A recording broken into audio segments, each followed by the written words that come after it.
Leopards or Far Eastern leopards. I want to apologize. I'm not going to be talking about leopards today. I have a relatively short amount of time. I want to focus on the situation with tigers. I will be outside and I'll be ready to talk with you all day long, and I can talk about leopards all day long as well as tigers, but we're going to focus on the situation with the Siberian or the Amur tiger because, well, and about tigers in general, because we really are looking at a situation and asking the question whether we're looking at extinction or recovery of this species. If we look at the last century, it has not looked very promising for tigers. Looking at the different subspecies across their range, the first subspecies that went extinct was the Bali tiger in the 1940s. The last of those animals disappeared on the small island of Bali. Next in line was the Javan tiger. In 1976, a well-known tiger biologist, John Seidensticker, wrote a very poignant tale about witnessing the extinction of the Javan tiger. A little bit later, or about the same time, the last of the Caspian tigers in Central Asia disappeared from that region somewhere in the 60s or the 1970s, depending on whose story you listen to.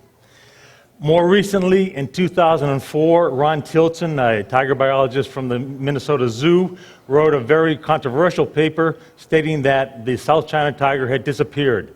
Many in China refused to believe that, but in fact, no individuals in the wild had been found. The South China tiger has also now gone extinct, although there are a few individuals still in captivity. The remaining subspecies still exist. The Sumatran tiger, we know there are perhaps 400 individuals remaining in the wild. We've just discovered through genetic analyses that there's a Malaysian subspecies that's distinct from the Indo-Chinese tiger, and some few hundred, perhaps 300 of those remain. In the Indo-Chinese area, this may look like there's a lot of habitat out here in this region, but in fact there are amazingly few animals in that extensive range. Through many of these areas from Vietnam, Cambodia, Laos, just a few individuals remain. The last stronghold really is in Thailand. Most of us, when we think about tigers, think about India. And indeed, the majority of tigers that remain today are in India, but we're looking at less than 2,000, probably closer to 1,000, 200,000, 300 individuals. And finally, where I work in Russia, in the far east of Russia, is the Siberian or the Amur tiger, where we know there are perhaps 400 individuals left.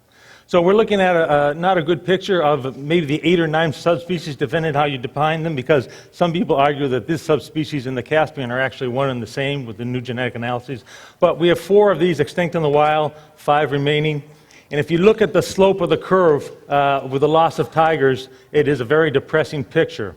And if you take away one factoid from my presentation today, remember this, that in 1900,